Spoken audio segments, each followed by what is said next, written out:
Une rumeur se raconte sur internet depuis toujours. Le FBI aurait de véritables X-Files, des affaires qui touchent à l'extraordinaire, à l'inexpliqué, sous une dénomination secrète. Je ne vous parle pas des véritables X-Files dont j'ai déjà parlé en vidéo et qui ont été mis à disposition par le FBI eux-mêmes dans des documents déclassifiés.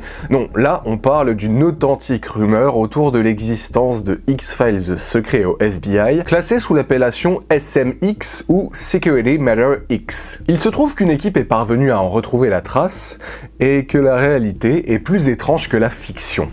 Une grotte mystérieuse remplie de dangers inconnus, un homme qui prétend détenir la preuve de l'existence d'une ancienne civilisation extraterrestre, une personne impliquée dans un incident lié à un ovni qui coûte la vie à 2 militaires, et le tout remonte même jusqu'au complot contre le président Kennedy. Je veux vraiment vous parler de ce cas parce que c'est une affaire qui est connectée à plusieurs autres, avec à chaque fois un point commun. On nage complètement dans l'extraordinaire et la coïncidence improbable, elle fait un peu partie des affaires parfaites pour moi tellement on voyage loin sans bouger de notre siège, et c'est une enquête dans une enquête dans une enquête.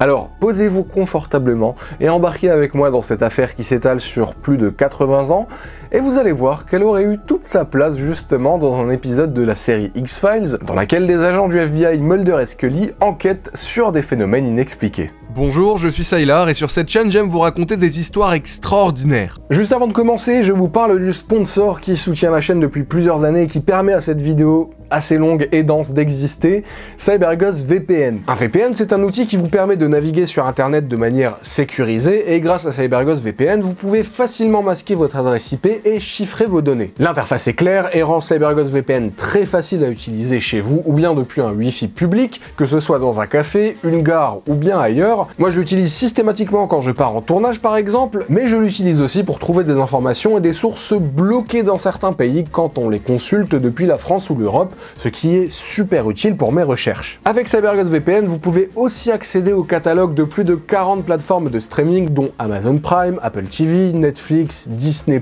ou d'autres. Et si vous aimez regarder des films ou des documentaires par exemple, mais que vous avez déjà tout vu, et ben hop, en l'utilisant, vous avez accès à des catalogues et des œuvres pas encore dispo en France, ou bien sorties uniquement à l'étranger, et ce, quel que soit le programme qui vous intéresse, vous trouverez probablement votre bonheur. CyberGhost VPN, c'est 38 millions d'utilisateurs à travers le monde, et ça fonctionne avec tous les systèmes d'exploitation, Apple, Android, Windows, et sur 7 appareils différents, du téléphone à la Smart TV, vous pouvez donc en faire profiter tous vos proches. En utilisant le lien en description, vous bénéficierez d'un tarif spécial de 2,03€ par mois, soit une remise de 83% et de 4 mois offerts. En plus, CyberGhost VPN vous offre une garantie de 45 jours satisfait ou remboursé avec un support client français disponible 7 jours sur 7 et 24 heures sur 24. Alors profitez-en, et si vous vous abonnez par mon lien, CyberGhost VPN savent que vous avez utilisé mon lien, ils sont donc contents, et ça aide à pérenniser le partenariat, donc je vous en suis reconnaissant. Bien avant d'en arriver à ces SMX, il faut remonter en juin 1946. Un étrange témoignage est publié par le magazine Amazing Stories et raconte comment un soldat aviateur américain, porté disparu, aurait survécu avec un de ses frères d'armes après s'être fait attaquer dans une grotte par des forces invisibles. Il aurait réussi à prendre la fuite en tirant à l'aveugle sur ces prétendues forces invisibles. Oui, ça commence très fort dans l'incroyable, mais laissez-vous embarquer. Voici son témoignage. J'ai mené ma dernière mission de combat en tant qu'aviateur le 26 mai 1945, lorsque mon avion a été abattu au-dessus de Bassein en Inde. Et j'ai été porté disparu pendant 5 jours. Par la suite, j'ai demandé un congé à Cachemire. Moi et le capitaine, dont le nom a été retiré sur demande, avons quitté Srinagar jusqu'au contrefort nord du Karakoram. Là, mon camarade et moi avons dû nous battre pour sortir d'une grotte en utilisant nos mitraillettes. J'ai été blessé, j'ai 2 cicatrices de 23 cm sur mon bras gauche que j'ai reçues dans la grotte alors que j'étais à environ 15 mètres de tout objet en mouvement et dans un silence complet. Alors comment est-ce que ça s'est produit ? Je l'ignore. Mon ami aussi a été blessé. Sa plaie faisait environ 2 cm de diamètre, elle était brûlée de l'intérieur et c'était au niveau de son biceps droit. Comment est-ce que c'est arrivé ? Nous ne le savons pas. Par contre, maintenant, on en sait plus sur le Mr. Shaver que quiconque. Alors imaginez ma terreur lorsque j'ai lu pour la première fois un exemplaire d'Amazing Stories qui parlait justement de ce Mr. Shaver. Et s'il vous plaît, ne révélez pas nos noms. Nous ne sommes pas lâches, mais nous ne sommes pas fous non plus. Le témoin a donc selon lui vécu un phénomène en apparence paranormal puisqu'il s'est fait attaquer et blesser avec son collègue dans une grotte quelque part en Inde par des forces inconnues sur lesquelles ils ont ouvert le feu. Mais il mentionne directement le mystère Shaver, qui semble lié à ce qu'ils ont vécu, et qui est visiblement connu et déjà raconté par le magazine Amazing Stories. Eh ben, creusons de ce côté pour voir c'est quoi ce mystère Shaver. En remontant le fil des sources sur cette affaire, je pense que tout ce qui arrive par la suite, aussi bien pour le témoignage que vous venez d'entendre que pour ce fameux dossier secret SMX, part du mystère Shaver. En 1943, un certain Richard Shaver écrit au magazine Amazing Stories. Il leur raconte son témoignage plutôt extraordinaire puisqu'il prétend avoir découvert une ancienne langue appelée Mentong qui serait selon lui la racine de toutes les langues humaines, mais ce serait aussi la langue originale et universelle employée dans tout le cosmos et également celle utilisée par les anges. En gros, ce serait une langue sacrée sur laquelle serait basé l'alphabet anglais, et chaque son de l'alphabet anglais cacherait un mot en mentong et aurait donc une signification plus profonde. Prenons par exemple les lettres M-A-N qui forment man en anglais, homme en français. Eh bien, si j'utilise l'alphabet mentong, la lettre M correspondrait à man, A correspondrait à animal et N à seed. Le mot man en anglais formerait donc une phrase symbolique en mentong, homme, animal. Graine, l'homme est un animal qui donne vie à une descendance. Avec le mentong, on pourrait donc voir des messages cachés dans les textes religieux et des écrits de tous les jours, puisque l'anglais, par exemple, serait une langue codée à décrypter, et elle serait pleine de secrets sur la véritable nature de notre réalité. Oui, c'est tiré par les cheveux et extrêmement simpliste. C'est d'ailleurs ce que se dit le rédacteur en chef de Amazing Stories, Howard Brown, lorsqu'il lit la lettre de Shaver et sa prétendue découverte en 1943. Il décide de jeter son témoignage à la poubelle, sauf que Ray Palmer, l'éditeur d'Amazing Stories, récupère le témoignage et le lit. Il se dit que ce récit est extrêmement curieux, et il décide de le publier en janvier 1944. Voici le fameux témoignage de Shaver que je vous ai traduit en français. Messieurs, je vous envoie cette lettre dans l'espoir que vous la publiez dans un numéro afin d'éviter qu'elle ne meure avec moi. Je vous envoie également la langue mentong afin que vous puissiez la faire examiner par un universitaire. Cette langue me semble être une preuve définitive de la légende atlantéenne. C'est une trouvaille immensément importante qui indique que les légendes à propos d'anciens dieux auraient une base dans une race plus sage que l'homme moderne, mais pour la comprendre, il faut une bonne tête parce qu'elle contient des multi-pensées comme de nombreux jeux de mots sur le même sujet. C'est trop profond pour l'homme ordinaire qui pense que c'est une erreur. La lettre est accompagnée de l'alphabet mentong, et Shaver invite les gens à en faire usage. Palmer, lorsqu'il publie cette lettre, il ajoute son point de vue éditorial sur le sujet. Il indique qu'il a essayé la méthode Shaver et il trouve ça curieux. Il se demande s'il y a une base réelle derrière tout ça, et il demande donc à Shaver d'où est-ce qu'il tient cette découverte et ses connaissances sur le mentong. Le fameux mystère Shaver donc commence par une lettre reçue dans le courrier des lecteurs prétendant révéler l'un des plus grands secrets de l'humanité. Et devant l'intérêt de l'éditeur Palmer, Richard Shaver est invité à en dire plus. Il est bien encouragé puisque beaucoup de lecteurs enthousiastes demandent eux aussi à en savoir plus. Les mois passent et de nouvelles lettres arrivent. Des lettres qui vont alors faire naître ce qu'on connaît aujourd'hui sous le nom de mystère Shaver. Shaver répond à Palmer en lui envoyant plus d'une vingtaine de pages qui forment un texte qu'il intitule « Avertissement à l'homme futur ». Palmer, il réunit toutes ces lettres et là il décide de les modifier légèrement.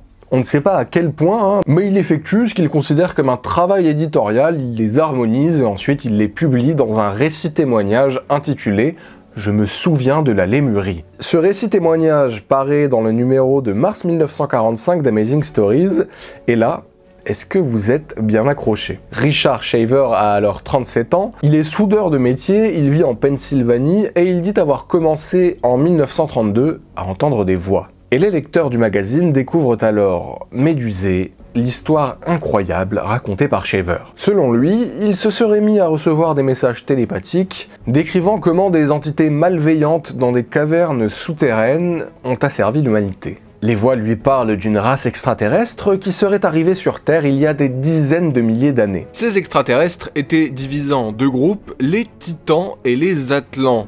Des êtres semblables à des dieux, et ils seraient venus sur Terre pour la coloniser et diffuser leur culture dans le monde entier. Les Atlants se seraient installés en Atlantide et les Titans en Lémurie.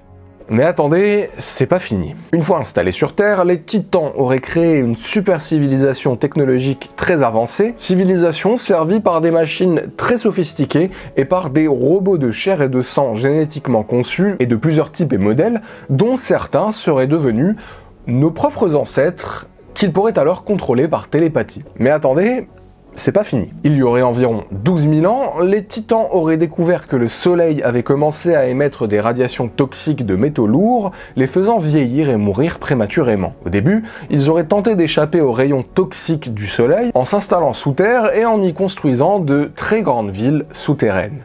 Malgré ça, l'énergie nuisible comme il l'a décrit aurait contaminé toute la planète, les aurait empoisonnés, et même sous terre, les Titans seraient tombés malades, ils auraient commencé à vieillir prématurément et à mourir, alors ils auraient tout simplement décidé d'évacuer la Terre, partant en masse dans l'espace, à la recherche d'une autre planète qui ne serait pas encore contaminée. Cependant, faute d'avoir assez de vaisseaux spatiaux pour transporter tous les robots génétiquement conçus, ou même tous les Titans vers leur nouvelle planète, de nombreux robots auraient été laissés derrière et ils auraient dû se débrouiller tout seuls. Mais attendez, c'est pas fini. Certains de ces robots seraient retournés à la surface, se seraient adaptés aux radiations du Soleil, auraient progressivement oublié les villes cavernes sous leurs pieds, auraient dégénéré, ça aurait donné l'âge de pierre, et ces robots de chair et de sang seraient devenus nos propres ancêtres. Mais beaucoup d'autres robots et de titans seraient cependant restés dans les villes cavernes sous terre. Là, Shaver raconte qu'ils auraient survécu et se seraient reproduits,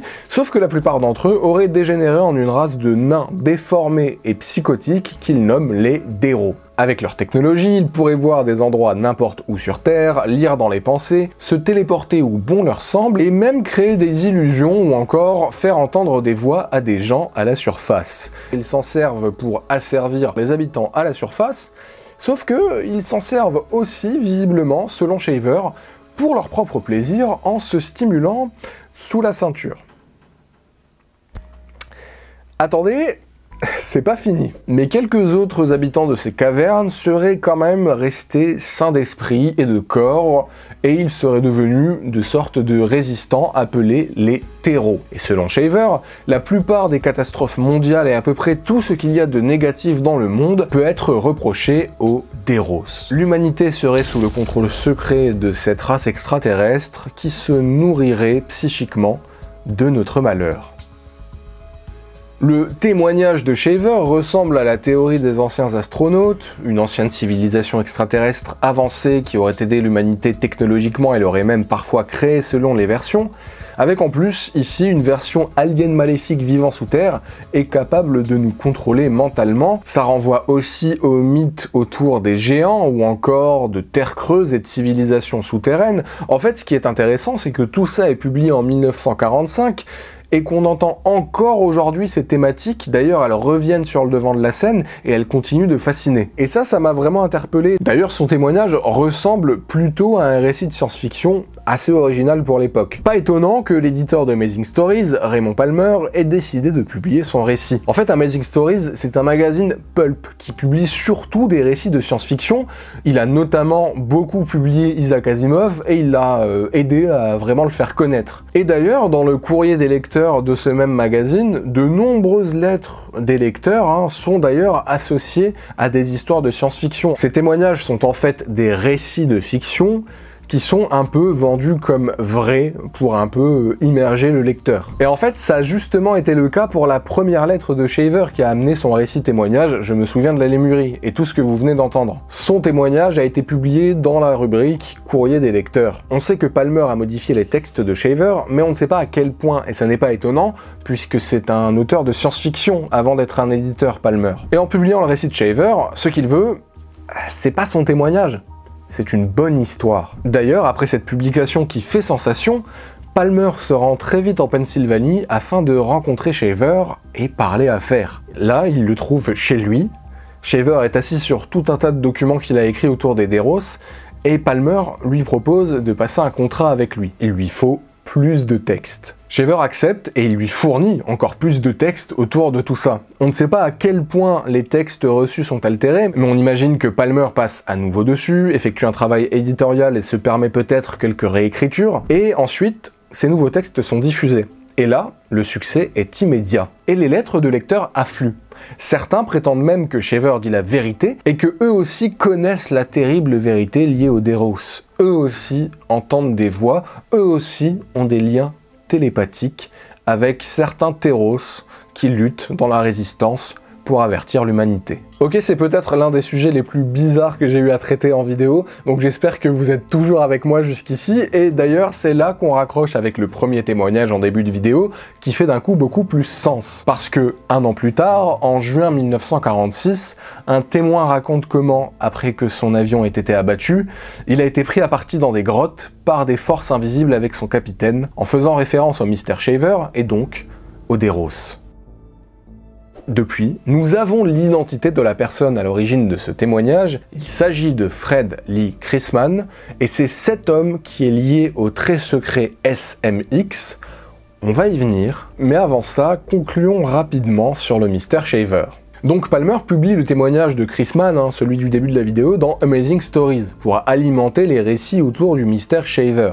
Mystère qu'il a, comme vous l'avez compris maintenant, en partie façonné, puisqu'il a donné un cadre, un support d'expression et une forme de validation au dire de Shaver en le publiant. Mais voilà, au fil des années, le lectorat change. Les gens en ont marre de lire des histoires de plus en plus invraisemblables autour du Mr. Shaver, et que ce soit les curieux, ceux qui y croyaient, ou bien les doux rêveurs, tous se disent que rien ne vient étayer ou prouver des propos de moins en moins crédibles. Ne serait-ce qu'autour de la langue montongue, incohérente de base puisqu'elle est simpliste et ne prend pas en compte comment les langues évoluent, c'est-à-dire à partir d'anciennes formes linguistiques, évolution influencée par des facteurs historiques, culturels et phonétiques. Les langues évoluent, mais là non, la langue est simpliste et ne change jamais. Et puis, à côté de ça, même les curieux qui ont cherché n'ont jamais vu la trace de ces Deros. Alors en décembre 1948, Palmer reçoit des pressions de la direction du magazine. Shaver devient interdit de publication. Suite à ça, Palmer décide de démissionner de son poste d'éditeur d'Amazing Stories par solidarité parce qu'il est devenu assez proche de Shaver. Shaver, lui, il déménage en Arkansas et il continue à s'auto-éditer le reste de sa vie. Il publie notamment son livre « Je me souviens de la Lémurie ». Lui, il le voit vraiment comme un récit authentique. Selon lui, il dit la vérité et il vit tout ça. Sauf que le livre est vendu comme étant de la science-fiction. Il demeure ami avec Palmer pour le reste de sa vie et il affirme jusqu'au bout que son histoire est vraie, réelle, même sur son lit de mort en 1975. Beaucoup disent que le mythe que Shaver a créé, un peu tombé dans l'oubli aujourd'hui, et très peu connu dans le monde francophone, a eu une énorme influence sur les croyances extraterrestres ou encore sur le phénomène OVNI, particulièrement celles qui évoquent des bases souterraines ou encore des extraterrestres ressemblant à de grands blonds. Et en lisant son récit témoignage pour préparer cette vidéo, j'ai été effectivement étonné de trouver tous ces éléments aussitôt dans les années 40. En plus, pas vendu comme de la science-fiction, mais comme une histoire vraie à la base. Il y a beaucoup de points communs qui sont vraiment curieux. D'ailleurs, dans son article autour du Mr. Shaver, le sociologue des sciences Pierre Lagrange discute de la controverse lancée par Shaver et alimentée par Palmer autour de la ligne éditoriale du magazine et du marketing autour de la stratégie commerciale à propos du Mr. Shaver, qui fait passer des histoires de science-fiction comme authentiques, en ciblant particulièrement le lectorat crank, un mot qui désigne ceux qui sont adeptes de théories pseudo-scientifiques. Il remet aussi en cause le prétendu grand succès du magazine pendant les parutions de Shaver. Selon lui, les chiffres ont été largement gonflés et surestimés par Palmer. Au final, j'ai eu de la tendresse pour Shaver. Alors oui, il a un profil marginal, sauf que l'univers qu'il décrit est au final assez inventif, et il a eu la démarche artistique de le développer. Pour lui, c'était par le biais de voix dans sa tête qu'il associait à un lien télépathique avec les Terros, les anciens titans extraterrestres, selon lui restés sur notre planète, terre et sous terre, et essayant de résister et de prévenir l'humanité qu'elle serait sous le contrôle mental des Deros. Et pour lui, Tout ça, c'était bien réel. Mais son profil me rappelle celui des artistes peintres spirites, par exemple, comme Augustin le Sage, mineur de fond qui s'est mis à entendre des voix qu'il attribuait à des entités qui lui commandaient de peindre. Pour lui, ces peintures étaient un message pour l'humanité, transmise par des êtres venus d'ailleurs. Pour lui, tout était réel. Et donc Richard Shaver, son mystère, on pourrait débattre. Moi j'ai envie de dire que c'est un peu de l'art brut. Il a créé un cycle de science-fiction, bon, qu'il a vendu comme une histoire vraie. Alors je vous laisse débattre de ça, mais j'insiste là-dessus pour ne pas réduire Richard Shaver à une personne en marge qui entendait des voix, mais plutôt à le considérer comme un artiste à part entière, qui a influencé avec son mystère Shaver jusqu'à Philip K. Dick, un des grands auteurs de la science-fiction, qui le cite dans ses inspirations. Mais les rebondissements surprenants de cette vidéo sont loin d'être terminés. Shaver a donc déjà eu beaucoup d'influence avant de petit à petit se retirer de la sphère publique. Et en parallèle, l'ancien éditeur d'Amazing Stories, Palmer, est sur le point de marquer l'histoire de l'ufologie et d'à nouveau croiser la route de Fred Lee Chrisman. En 1948, Palmer lance le magazine Fate. Le tout premier numéro est historique puisqu'il publie le témoignage de Kenneth Arnold, un pilote, qui revient sur ses déclarations un an plus tôt, considéré comme le premier témoignage médiatisé autour des soucoupes volantes. Le 24 juin 1947, il rapporte avoir observé 9 objets volants non identifiés près du mont Rainier, dans l'état de Washington. Lorsqu'il en parle à la presse, il décrit leur mouvement comme celui d'une soucoupe qui rebondirait sur l'eau. Il utilise cette analogie pour expliquer la manière dont les objets se déplaçaient de façon erratique dans l'air. Les médias reprennent alors cette description et popularisent le terme soucoupe volante pour décrire des objets volants non identifiés de forme similaire. En fait, c'est une déformation, parce que Arnold ne les a jamais décrits comme ça. Il parlait de la façon dont ces objets se déplaçaient, pas de leur apparence. Sauf que, trop tard, un mythe est né. Le témoignage propulse le magazine de Palmer, qui fait un excellent lancement en 1948. Maintenant que vous savez qui est Kenneth Arnold, revenons en 1947. Cette année-là, un incident va réunir Palmer, Arnold et Fred Lee Chrisman et les placer sous une enquête du FBI. Après que Kenneth Arnold ait rendu son témoignage public, Palmer prend contact avec lui. Il lui partage le témoignage de 2 agents de la patrouille portuaire à Tacoma qui seraient en possession de fragments d'un disque volant. Ces 2 agents ont contacté Palmer pour lui vendre cette histoire exclusive. Palmer, qui se dit qu'il aurait peut-être un scoop, demande alors à Arnold de se rendre à Tacoma pour enquêter, pour vérifier si l'histoire est sérieuse, et il lui envoie $200 pour le financer. Arnold accepte. Le 29 juillet 1947, il interroge alors Harold Dahl, l'un des 2 hommes qui lui rapporte avoir vu 6 grands appareils en forme de beignet au-dessus de la baie de Maury Island le 21 juin 1947, observation qui aurait eu lieu 3 jours avant celle d'Arnold. L'un des objets aurait largué une substance qui ressemblait à des milliers de journaux en métal assez léger, ainsi qu'une matière ressemblant à des roches de lave. Ces roches de lave auraient cassé le bras d'un ouvrier et auraient même causé la mort d'un chien en tombant au sol. Ça paraît complètement absurde, mais vous pouvez quand même voir une illustration célèbre de cette scène qui est décrite. Vous voyez donc que ça a fait le tour de la presse. Dahl mentionne alors que son supérieur, un certain Fred Lee Chrisman, dont le bateau aurait été endommagé par cette chute de métaux, a enquêté sur cet incident, sauf qu'il aurait ensuite été approché par un man in black, un homme en costume noir, qui lui a demandé de ne plus jamais parler de cet incident. Ce même Fred Lee Chrisman qui racontait déjà comment il était aux prises avec des entités invisibles dans une grotte au magazine Amazing Stories un an plus tôt. On pourrait dire que le paranormal le suit à la trace, hein. Bref, Arnold doit enquêter. Il demande alors de l'aide au capitaine E.J. Smith de l'United Airlines pour l'appuyer. Tous 2 rencontrent Chrisman qui leur montre ces fameux débris blancs tombés de l'objet et prétendument récupérés lors de l'incident. Les 2 hommes ne sont franchement pas impressionnés. Pour eux, ce sont des morceaux de roche assez banals et qui sont d'ailleurs incohérents avec la description de Dahl. Mais bon, ils sont là pour enquêter, autant en avoir le cœur net. Alors Arnold contacte le lieutenant Frank Brown du renseignement militaire et le capitaine William L. Davidson. Ces 2-là mènent des interrogatoires et récupèrent des fragments de ces fameux matériaux, histoire de rentrer en Californie et les analyser. Ils repartent en avion, et lors de leur vol retour, afin de finir leur enquête, tôt dans la journée du 1er août, leur avion, un B-25 Mitchell, qu'ils pilotaient, se crache avec les fragments qui devaient être analysés. Oui, je vais le dire pour vous. Ok, c'est bizarre. Oui, coïncidence, mais c'est bizarre quand même. Oui, des crashs d'avion, ça arrive, mais là le timing est bizarre. Et c'est aussi ce que se dit le FBI, parce que dans la presse, les journaux parlent de ce crash et des rumeurs autour.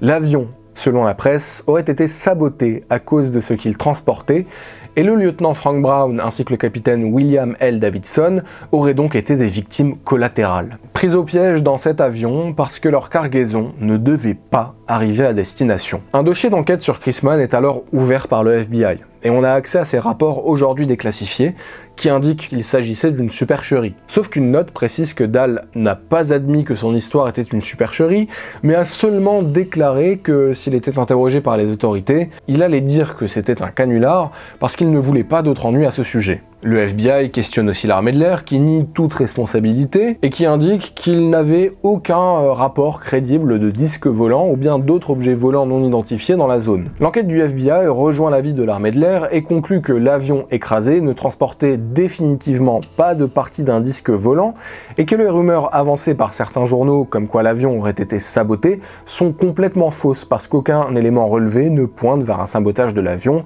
ou bien une charge explosive placée là. Donc selon l'enquête, il s'agit d'un accident malheureux et Chrisman aurait tout simplement menti. Il aurait inventé cette histoire d'objet en forme de beignet volant, lâchant une cargaison un peu étrange, pour essayer de vendre cette histoire à Palmer et la faire publier. Et c'est le moment de passer au fameux dossier SMX. Et vous allez voir, c'est assez simple à comprendre. Cette note-là, qui précise les conclusions du rapport, est étiquetée copie détruite et nous dit bien que Dahl n'a pas avoué le canular. Pour lui, des disques volants ont bien provoqué un incident, tué son chien et blessé son enfant en laissant tomber des débris, mais il précise quand même qu'il mentirait et dirait que c'était un canular si on le questionnait.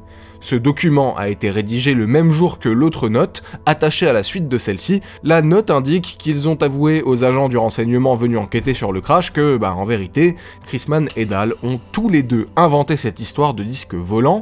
Et on apprend aussi que ce sont 5 appels anonymes qui ont alerté différents médias sur la rencontre entre le groupe d'Arnold et Chrisman et Dahl. Une rencontre secrète, donc les appels anonymes étaient forcément effectués par l'un d'eux, et ces appels prétendaient que l'avion écrasé transportait des fragments d'un disque volant non identifié, et ces appels ont donc créé cette rumeur. Le FBI conclut que ces appels anonymes étaient probablement faits par Chrisman et Dahl eux-mêmes, même si ces derniers nient en bloc. À la suite de ces informations, Dahl et Chrisman ont été interrogés par les autorités pour essayer de faire la lumière sur l'affaire, qu'est-ce qui est vrai, qu'est-ce qui est faux. Ils ont avoué avoir trouvé des roches en apparence étranges sur Maury Island qu'ils ont envoyées à Ray Palmer. Ils ont prétendu à Palmer que ces roches étaient des fragments d'un disque volant, dans le but de vendre une histoire exclusive et donc se faire de l'argent, sauf qu'ils ont par la suite admis que c'était faux, ces roches étaient de simples roches. Et là déjà dans les documents d'enquête, vous voyez qu'il y a des versions différentes. Dans l'une, on nous indique que Chrisman et Dahl n'ont jamais avoué de canular, mais que s'ils étaient interrogés, ils diraient qu'ils avaient menti. Dans l'autre, ils avouent tout simplement que c'est un canular. Mais quelques jours plus tard, une autre note est émise pour les directeurs du FBI de l'époque, J. Edgar Hoover. Elle est étiquetée SMX, une abréviation pour Dossier de sécurité X. Le dossier X, c'est littéralement un X-file en anglais. C'est quand même assez drôle. Et donc cette note avance une version plus détaillée de l'affaire. Elle date du 19 août 1947 et elle parle d'une réunion entre Arnold, le capitaine Smith, Fred Chrisman, Harold Dahl et le capitaine Davidson ainsi que le lieutenant Brown, les deux victimes du crash. Tous se seraient rencontrés dans la chambre d'Arnold à différents moments de l'après-midi et de la soirée du 31 juillet 1947 et ils y ont discuté de l'histoire du disque volant raconté par Chrisman et Dahl. La note indique que le capitaine Davidson et le lieutenant Brown sont ensuite partis vers 2h du matin, le matin du 1er août 1947, à bord d'un B-25 et ils transportaient, selon la note, des fragments de disques volants non identifiés. Le moteur gauche du B-25 a ensuite eu un problème, l'aile gauche a pris feu, puis elle s'est brisée et a arraché la queue de l'avion. Le B-25 s'est donc écrasé à la suite de ça, provoquant la mort du capitaine Davidson et du lieutenant Brown. Il n'y avait aucune indication de sabotage. Par la suite, le Major Sanders rejoint Smith et Arnold à l'hôtel. Ils décident tous trois de se rendre à la fonderie près de Tacoma parce que le Major pense sur le moment que les scories ce sont des résidus produits par les minerais métalliques de la fonderie, pourraient ressembler à ces fameux fragments. Et effectivement, à la fonderie, ils constatent qu'ils sont très similaires aux fameux fragments que Chrisman et Dahl avaient mis à leur disposition, et à certains d'entre eux qui faisaient partie de la cargaison de l'avion. Ils sont ensuite retournés à la chambre d'hôtel et le Major Sanders les a quittés. Après avoir fait leur bagage, Smith et Arnold sont également rentrés. Donc il y a bien un dossier estampillé SMX, lié à une affaire potentiellement extraordinaire, qui nous raconte que d'abord la cargaison était bien censée contenir des fragments de disques, mais que suite à l'enquête, ils se sont tout simplement aperçus que c'était des fragments de roche. Et en fait, pendant leur enquête, le FBI recueille plusieurs versions de l'histoire de l'incident de Maury Island, avant donc d'arriver à cette conclusion comme quoi ce serait des scories de cette fameuse fonderie, et que Chrisman et Dahl avaient donc menti pour tenter de s'enrichir en vendant leur histoire à des journaux afin d'obtenir un scoop. On est alors au début de la vague médiatique autour de l'ufologie qui devient un sujet très vendeur. L'argument est plutôt convaincant. Le problème, comme souvent, c'est que quand on se renseigne sur ce cas, on nous met beaucoup plus en avant l'histoire des fragments de disques et de ce crash d'avion étrange, mais on oublie souvent de parler des conclusions de l'enquête qui indiquent que c'était tout simplement des fragments de roche et que le crash était un malheureux incident. Certains en ont beaucoup voulu à Chrisman et affirment que son mensonge a en partie causé le décès des deux militaires transportant la cargaison à analyser. Sans son histoire, Palmer n'aurait pas dépêché Arnold pour enquêter, qui lui-même n'aurait pas mis l'armée dans la boucle. On est face à une suite de coïncidences malheureuses et tout est parti d'un canular pour se faire un peu d'argent. Quant à cette classification SMX, on en revient après. Pour finir cette suite d'événements étonnants, regardez ce document. C'est la transcription de l'audience d'un témoin faite en 1968 au tribunal de la Nouvelle-Orléans concernant le procès de Clay Shaw, une des personnes poursuivies puis acquittées autour de l'affaire de l'assassinat du président Kennedy le 22 novembre 1963 à Dallas. La première personne qu'il essaye de contacter par téléphone lors de son arrestation, c'est, je vous le donne en mille, Fred Lee Chrisman. Suite à ça, Fred Lee Chrisman est auditionné en tant que témoin. Audition notamment motivée par les suspicions du procureur Jim Garrison, qui enquête sur l'assassinat du président. Il est persuadé que sa mort est liée à l'industrie militaro-industrielle. Il aurait été assassiné avec l'aide de certains membres du gouvernement, parce qu'il aurait voulu mettre fin à la guerre froide selon lui, alors que, à cette époque, en 1963, l'argent atteignait des records dans ce secteur. Beaucoup de monde aurait donc eu, selon lui, intérêt à ce que cette guerre ne s'arrête jamais. Il accuse Clay Shaw d'être complice de l'assassinat, d'être membre de la CIA et d'être lié à Fred Chrisman qui, selon lui, travaillerait aussi en tant qu'espion pour le complexe militaro-industriel et serait un anti-Castro et anticommuniste soutenu par la CIA. Donc Chrisman est traîné devant les tribunaux mais en tant que témoin pour ses prétendus liens avec Clay Shaw. Et dans la transcription, il déclare n'avoir jamais fait partie de la CIA, n'avoir jamais rencontré ni parlé à Clay Shaw. En fait, c'est l'avocat de Shaw qui a cherché à parler à Chrisman, sauf qu'il n'a parlé qu'à l'avocat de Chrisman. Vous vous dites sûrement pourquoi est-ce que Shaw a essayé de le joindre s'ils ne se connaissaient pas? Parce que les trois clochards, ces trois hommes, arrêtés et photographiés à Dealey Plaza peu après l'assassinat de Kennedy, et qui ressemblaient à des vagabonds, ont été connus sous l'appellation des trois clochards par la presse. Certains les suspectaient même d'être sous couverture et impliqués dans l'assassinat du président. Pendant un moment, l'un de ces trois hommes était supposément Fred Chrisman selon des rumeurs non fondées, avant que ces hommes soient finalement bien identifiés et qu'on apprenne qu'ils n'avaient effectivement rien à voir avec la mort de Kennedy. L'avocat de Shaw aurait donc simplement voulu s'entretenir avec celui de Chrisman par rapport à cette histoire en vue de préparer sa propre défense. Après tout, c'était un procès extrêmement médiatisé et donc extrêmement risqué. Après enquête, Shaw sera par la suite acquitté, Lee Harvey Oswald restant le principal suspect et la personne officiellement accusée, son procès n'ayant jamais eu lieu puisqu'il est assassiné avant. Et d'ailleurs, en lisant une autre transcription d'un témoin pour le procès de Shaw qui parle de Chrisman, j'apprends que Chrisman avait une association de parapsychologie et qu'il se rendait fréquemment à des conventions autour de l'étrange, de l'extraordinaire, des affaires fortéennes. L'homme qui avait initialement écrit pour témoigner dans Amazing Stories s'intéressait aussi à tout ce qui touche à l'extraordinaire et au surnaturel sur son temps libre. Les rumeurs vont suivre Chrisman. Jusqu'à la fin de sa vie en 1975, il est cité dans plusieurs livres écrits autour de ses implications supposées et des rumeurs qui le lient aux théories du complot autour de l'assassinat du président Kennedy. Son cas n'est pas unique, Des gens suspectés dans cette affaire, il y en a eu des dizaines, même sans fondement, et c'est une ironie du sort. Lui qui a de sources sûres affabulé autour du mystère Shaver, puis autour de l'incident de Maury Island, le voilà maintenant lié sans le vouloir à l'une des plus grandes controverses de l'histoire moderne, et ce dernier cas met un point final à cette succession de rebondissements étranges, liés à des sujets qui paraissent loufoques, mais vous voyez avec ce dernier exemple, qui implique encore la même personne, que nous avons définitivement les pieds sur terre. I think Mr. Shaver, well, he originally claimed that he spent 8 years in these caves with these Darrow and Taro people. And I discovered later, much to my embarrassment, that he had spent these 8 years in the Ypsilanti State Hospital for the Insane in Michigan. I contacted the doctors, and they said he was catatonic. He lived in a world, they even had to feed him, in this imaginary world of his. Except for one thing, when Kenneth Arnold saw the flying saucers, I put together 2 and 2, and I said, is the man catatonic, or is there something else going on? But I got 50,000 letters. We ordinarily get 50 or 60 a month from people who said, Mr. Shaver is telling the truth.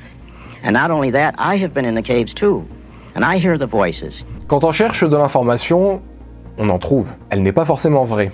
C'était déjà difficile à l'époque de trier les informations, ça l'est plus que jamais aujourd'hui. Et là en plus on parle de sujets sensibles. Il y a donc des informations qu'on met parfois des décennies à avoir, et entre-temps, on n'a que des spéculations. Mais les spéculations peuvent parfois coûter des vies, comme dans l'incident de Maury Island et le drame autour de cet avion. C'est en creusant notamment cet incident que Muckrock, un site spécialisé dans les demandes de déclassification de documents gouvernementaux aux États-Unis, les FOIA, a découvert ces notes SMX qui constituent des documents officiels mais secrets, datés, signés. Les équipes de Muckrock ont contacté le FBI en 2015 pour demander toutes les archives qui indiqueraient une mention similaire. Réponse du FBI 1 an plus tard, ils n'ont absolument rien sous cette classification et dénomination apparentée dans leurs archives. Un utilisateur lance alors un appel de cette décision. Il explique qu'aucune classification n'apparaît sous cette mention dans leur base de données puisque c'était juste une appellation de quelques documents. Cependant, cette appellation existe, la preuve,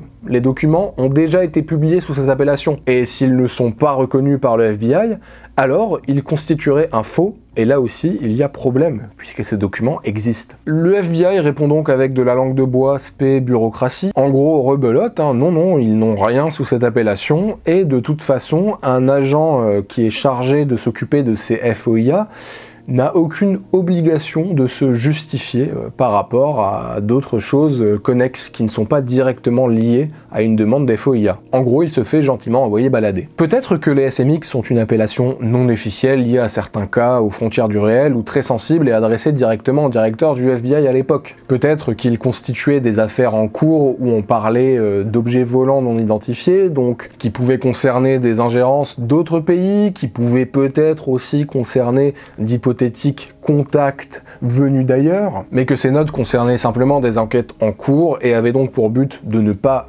être lues par beaucoup de monde pour justement éviter des spéculations. Peut-être qu'il ne s'agit que d'une note en plus qui indique un niveau de sécurité, mais qui ne cache rien de plus sensationnel. Malheureusement là-dessus on n'aura pas plus de réponses puisque les institutions ont envoyé bouler ceux qui ont essayé d'en savoir plus, et de toute façon l'administration est opaque. Le fait qu'il y ait un secret ou bien que des informations ne soient pas rendues publiques n'implique pas nécessairement que cela soit lié à un sujet hors du commun. C'est une politique de confidentialité qui, quand il s'agit du gouvernement, est en toute logique poussée à son maximum. Peut-être qu'on en apprendra plus sur l'existence de ces SMX à l'avenir, mais je trouve que l'utilisateur souleva un bon point. Le FBI n'a pas réfuté cette existence, il se garde simplement de commenter et laisse un flou volontaire. En l'état, ces documents existent, mais on ne sait pas pourquoi ils ont été produits et quelle est leur classification exacte. C'est un problème administratif en somme. Si ce sujet vous intéresse, je vous invite vraiment à voir ma vidéo où j'en parlais en détail avec le champion du monde des demandes de déclassification, John Greenwald Jr., autour d'ailleurs de ce vaste sujet complexe lié aux observations d'objets volants non identifiés. Bon, je crois que c'est l'une des premières fois que je fais une vidéo aussi dense, elle a été assez délicate à faire, je voulais vraiment vous raconter ça parce que ça m'a fasciné d'aller d'une affaire vers une autre, mais toutes ces affaires étaient au final interconnectées, liées entre elles, notamment par Frederick Reisman, mais également par toutes ces thématiques qui se rejoignaient. Aussi, elles constituaient une véritable gymnastique mentale de comment est-ce qu'on traite bien une information, et ça a été un véritable défi. À ce sujet, je remercie d'ailleurs vraiment CyberGhost VPN, sponsor de cette vidéo, qui a permis de la faire exister. D'ailleurs, si l'offre de CyberGhost VPN vous intéresse, vous pouvez passer via mon lien promotionnel en description, 2,3 € par mois seulement pour protéger vos données lorsque vous naviguez tout en accédant à n'importe quel contenu géorestreint, satisfait ou remboursé pendant 45 jours, et si vous passez par ce lien, la marque voit que la sponsor fonctionne et elle continue à soutenir la chaîne, et honnêtement ça aide vraiment pour vous proposer des sujets comme celui-là, qui sont un peu une prise de risque. D'ailleurs je sais pas si ça va vous plaire, mais si c'est le cas, n'hésitez vraiment pas à commenter, à la partager, à laisser un petit j'aime, ça permettra vraiment de visibiliser cette vidéo. Merci sincèrement, spectateurs de passage, abonnés ou bien membres, vous contribuez toutes et tous à faire vivre cette chaîne et il ne me reste plus qu'à vous souhaiter un excellent week-end. Je vous dis à très bientôt pour la prochaine vidéo. Il y aura de belles surprises dans les semaines qui viennent. Au revoir.